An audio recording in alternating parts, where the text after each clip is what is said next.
Hello everyone. This is part two of Unit 4. As you know, the syllabus for Unit 4, concrete mix design and admixtures in concrete. This topic I have already covered in previous lecture. So today I will be starting concrete mix design, principles and statistical quality control and concrete rheology. So these are topics I will be covering in this lecture. Okay. So first we will define rheology. It is mainly used to define the properties of fluids other than liquid and gases whose properties are very difficult to define or whose properties are very complicated in nature. Okay.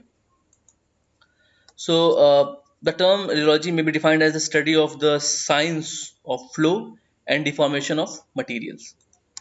So in concrete, it provides information on the properties of fresh concrete, for example, deformation, behavior of mix, placement of mixed concrete, and even for the hardened concrete, uh, its deformation and all the behaviors. So concrete rheology can be defined from fresh to hardened state. Okay. So when we deal with rheology of fresh concrete, we basically have three parameters: stability, compactability, and mobility or flowability. Okay. So I will be discussing one by one all these parameters. Okay. Uh, so let's start with stability parameter. So stability is a property of a concrete mix uh, when the aggregate particles within the mix possess a homogeneous dispersion. Okay. So let's say, and it can be defined by segregation and bleeding. So let's say we have a concrete mixture, uh, which is which on placing, okay, let's say segregates or bleeds, then the stability is not very good. Okay. So this is a parameter which ensures that concrete remains in homogeneous state when it is placed. Okay. So it is shown during conveyance, placement, and compaction of concrete. So now we have mobility parameter. So it is the ability of the fluid to flow, and obviously it is happening by the action of mechanical stresses, and which is also called moment transfer. And these are the forces: coercive force, frictional forces, and viscous forces, which stop the or restrict the concrete flow. Okay. So concrete has to be has to have mobility factor, in order to be placed properly. Then we have compactability for factor. You already know that when we place the concrete, we compact it to remove the air bubbles, and to rearrange the aggregates to have dense mass. Okay. So all the air bubbles are removed and concrete has a proper, compacted shape and dense mass. Okay. And this is measured by using compaction factor test, which also has certain limitations also, but it is used. So this was briefly defined concrete rheology. Now I will discuss concrete mix design. So a mix design can be defined as the process of selecting suitable ingredients of concrete and determining their relative proportions with the object of producing concrete of minimum strength and durability as economically as possible. So okay. So it is a process in which we select suitable ingredients. Okay. And we define their proportion, how much are we going to use these ingredients, and with the aim of achieving a certain minimum strength and durability in a very economical manner or in a very cheap manner. So you cannot go on and use very expensive material, and in order to achieve this strength. So you have to be very economical also. So so the mix design can be done in two ways: nominal mix and design mix. In nominal mix, we have the proportions and the ingredients are fixed. Okay. And it is mainly used for concrete of M20 or below. Okay. Concrete of strength of M20 or below. So this M20 stands for mix, 20 stands for 28 days compressive strength. Okay. So when I say M20, that means this concrete will have a minimum compressive strength of 20 MPa. Okay. So and it is widely used for unimportant works and simple concreting work, for example construction of houses and all those things, you can use such kind of concrete. Okay, then we have design mix. It is a performance based mix, okay, where the choice of ingredients and their proportions are left to the designer. Okay, the user, or let's say the person who is getting the mix designed by someone, only defines the requirements of concrete in fresh state as well as hardened state. So in fresh state we have workability and finishing characteristics, and in hardened state we have to define compressive strength and durability of concrete. For example, let's say if I go to a designer and tell him that I need a M40 concrete with certain slump value, let's say any 50 or whatever slump value which defines the workability, and then I will tell him that I need that concrete to be, sorry, M40. So the minimum compressive strength should be M40. So what proportions are you using, what ingredients are you using, depends on the designer. It's none of my business. I just want my requirements in terms of workability and compressive strength. So design mix is a performance based mix. Okay. So in both mix the variables are water cement ratio, cement content or cement aggregate ratio, gradation of aggregates, and consistency. Okay. So there are various methods for proportioning of concrete, like arbitrary proportioning. Then we have finest modulus method, maximum density method, surface area method, IRC 44 method, mainly used for CC pavements. Then we have high strength concrete mixed design method, mixed design based on flexural strength. Then road note 4 method, it is also known as grading curve method. Then we have ACI committee method, which is in our syllabus. DOE method, mixed design for pumpable concrete. Then we have IS method, which is defined in the code IS 1026282. Okay, which I will be discussing in the future lectures. So before starting the mix design, we have to discuss statistical quality control of concrete.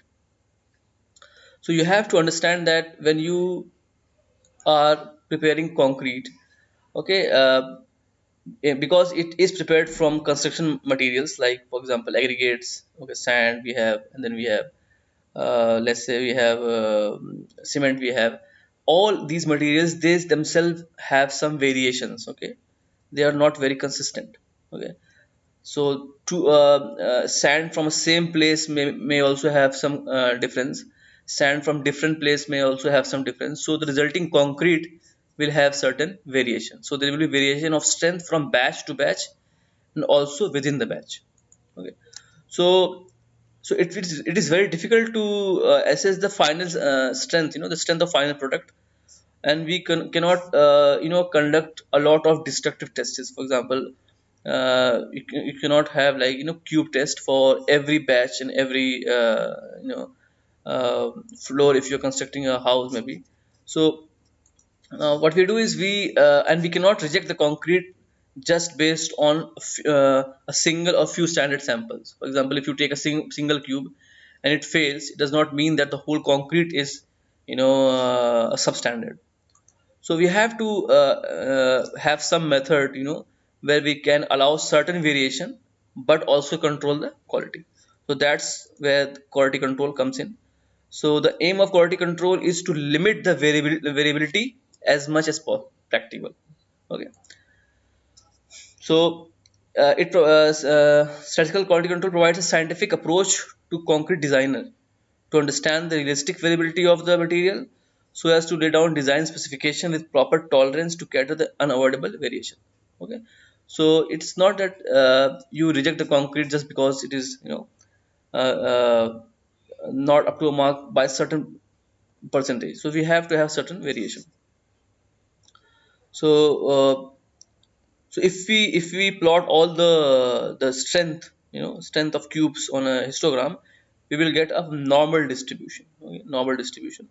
So you must have studied normal distribution in your mathematics course, but I will just give you an example to clarify. if you plot the weight or height of all the students in a class, it will have a bell curve. Okay, for example, I will just explain. It will have this shape. So most of the students will have a certain weight, for example 65 kgs.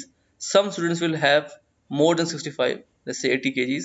Some students will weight less than 65. So uh, the variation will revolve around the mean value, which is 65 kgs. That's called a bell curve. Same goes for the height also, and in this case it goes for the strength of concrete also. Okay. So I will discuss certain terminologies in used in this statistical quality control. The first is mean strength, very simple, summation of all the strengths upon number of samples. Again, the variation, it is the difference between the single observed value and the mean strength. Then we have standard deviation, root mean square of deviation, all the deviations. Um, I will explain the value of standard deviation in next slide. Then we have coefficient of variation. It is just standard deviation divided by the mean. Okay, you can read the definition also. So why it is important? Standard deviation. Why it is important? Okay.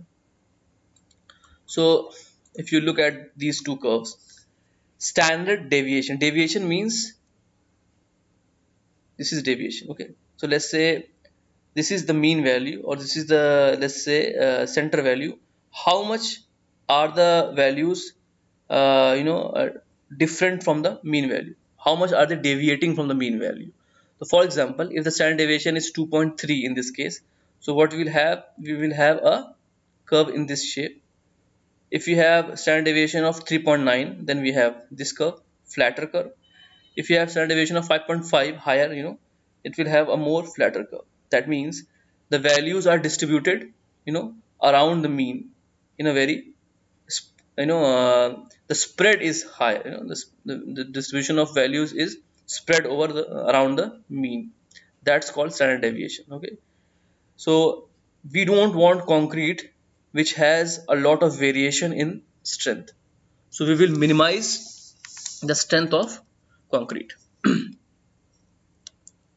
So the deviation in strength of concrete. So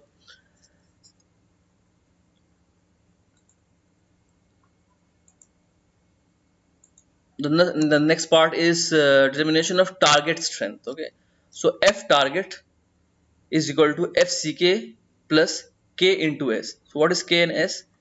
K is called Himsworth constant, and S is standard deviation defined in table 1 of IS 10262, and in IS 456 also it is also defined. Okay. So I will explain. So for example, if you look at this table, this is in IS 1062 also and IS 456 also. You can see for each grade of concrete we have assumed standard deviation. For M10 and 15 we have 3.5. For M20 and 25 we have 4, and then we have 5. Okay.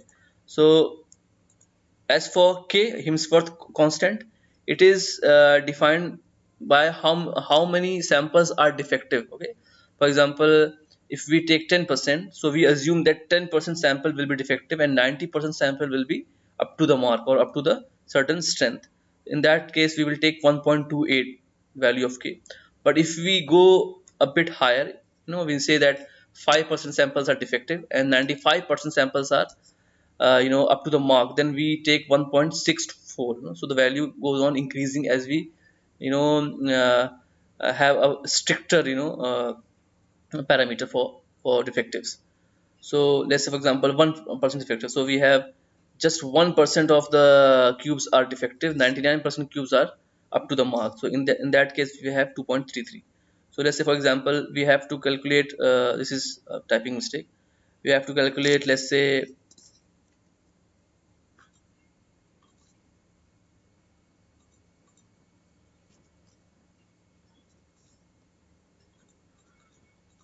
we have to calculate for M25, let's say. Then we have the Himsworth constant for 5%, let's say we are assuming. 5% risk factor is 1.65. Okay, so we take 1.65, and standard deviation we take from IS 456 or IS 10262, which is for M25 it is 4. So we put 4 here, 1.65 from here. Okay, 1.64, 1.65 is same thing, and then we get our target 31.6 Newton per mm square. This is important because it has been asked in previous year gate examination. So F target or target mean strength is important. So for the next lecture, you should download these codes: IS 456 2000, then IS 1026 2009. Okay, and you should go through these codes so that we can you know uh, proceed with our concrete mix design. And thank you for your attendance. I will be sending you Google Forms for your attendance, and please fill these forms for your attendance. Okay, thank you.